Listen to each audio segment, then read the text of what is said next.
Northwest Vineyard. I'm here at our new building, and I just want to let you know it was really hard for me to just say Northwest Vineyard right now. We're going to be retraining ourselves for a while as we've renamed our church.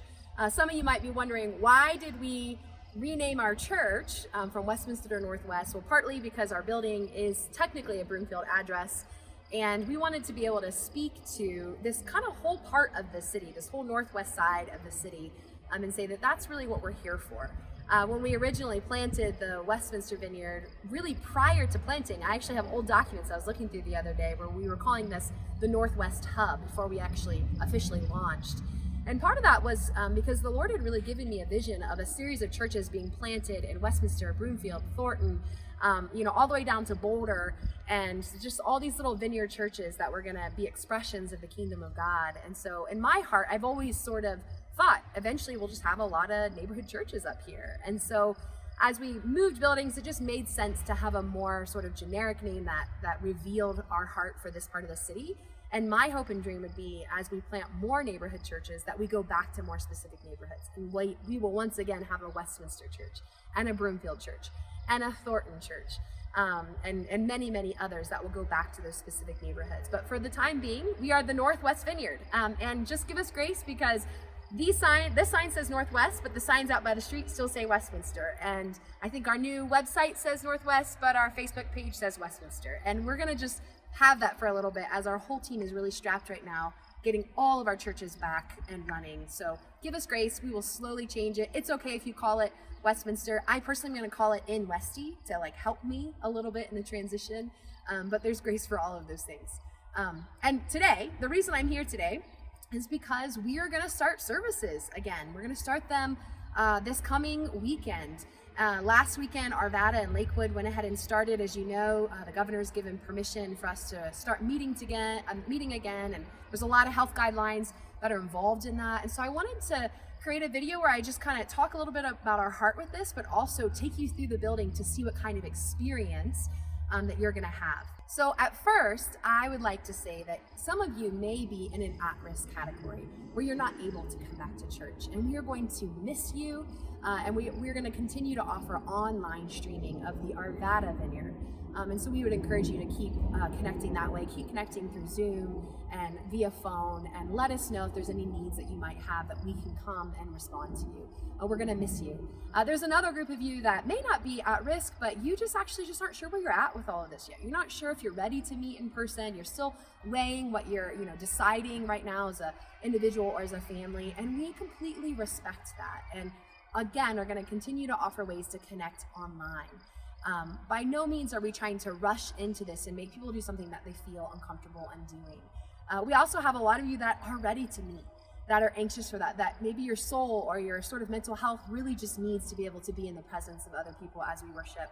And so with that in mind, I'm gonna take you through our building to see exactly how we're gonna do that in a way that is very safe. And again, this is just phase one. This is us just trying this. I have to be honest, with us being in a new building, which is really exciting, and having this be our first time meeting in this kind of awkward space during COVID, it's been hard for me personally. Emotionally, I've had to really wrestle through that and kind of grieve the loss of what was, and I've had to embrace the new of what is. And so we're just gonna be in a season where we're gonna try a lot of different things, and be as safe as we can and continue to be the church. The last thing I wanna say is I do think it's important for the people of God to gather. That we do come together as we can and as we're able in the safest way possible. There's something powerful when we recite the Lord's Prayer together, when we take communion together, when we worship together. And I think that's important for us to make steps towards getting back to that. So let's go on a tour of this new building, and let me show you how your experience is going to be. Right here, we actually have two entrances to this building. So the entrance on the left, we will have signage. We're still kind of getting things ready for the service. But this is going to be the entrance. We're going to ask that people wait outside until we open the doors. You're allowed to mingle outside and hang out a little bit if you'd like, and if that makes you feel uncomfortable, you're allowed to wait in your car as well and just get out when it's time to come in. But we'll all kind of come in slowly together, socially distanced, but this is going to be the entrance. Now, if you want to go ahead and see, we have this beautiful lobby, which we've had teams in here painting and updating a little bit. And we're going to continue to be updating this building and making it our own home, but it looks really beautiful. there's basically, this building has hallways that go down this way and then they sort of loop around. And so it's perfect for exiting and entering the building. And so we're gonna go ahead and come this way through this hallway to our services. And we'll be entering down the left hallway as you walk in. We have a bunch of classrooms on the different sides of the walls. We have enough classrooms for all of our kids. We actually have some offices here in the front that we're dreaming about knocking down some walls and making a bigger space for our youth. As you guys know, we are a very kid-heavy church and we love our kids, and so we want to have as much space for them as possible. But there's a bunch of classrooms down these hallways, which is super exciting. To the right, here's the men's restroom, if you need to know where the men's restroom is. So that's right there. And then as you see, we start to come here to our sanctuary. And so we're gonna have people come in this way. Before you come in, either here or back there, I'm not quite sure yet where we'll have it. We'll have communion that you can grab that are in these little prepackaged cups so that it's like a touch-free experience. We also are gonna have masks available for those who may have forgotten to bring their masks. We are asking that everyone wears a mask to the service. And I realize for some of us, some of you may hate wearing masks and they just are hard to breathe in and there's a lot of discomfort, or maybe it feels a little bit like we're taking your freedom away. But we're gonna honor wearing masks in the building together as a way to love one another. So if you feel resistance towards wearing a mask, I just ask for you to consider how you wearing a mask might bless your neighbor. It might bless someone else in the church by just being able to sort of submit to one another during this time. So for this first phase, we're all gonna be wearing masks, and we'll have some extras if you do not have one with you. And we'll also have some hand sanitizers available, things like that as well. And then we'll have touchless communion. We're also gonna have packets for the kids that you can grab that they can use to color. So come on into the sanctuary. We truly are still under construction.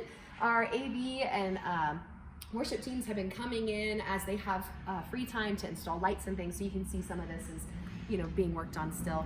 But we do have the room set for how it's going to be. These chairs are 6 feet apart, and the way it works is we have these rows of, right now the rows are 4, but they're for households. So you can register on Planning Center that you're coming to church. We actually need to register based on our CDC guidelines. And you can register yourself and then tell us how many people in your family are going to be attending the service. If you're a larger family, on the rows over there, we can add more chairs in for the larger families so that you guys can fit. But that's how we're going to be seating. So we may have 1 person in a row, we may have 4, we may have 5 or 6 over there, or we might have 2. We'll just have to see how that all works out. So we will end up, we'll have ushers who seat people. We'll seat from the front to the back last.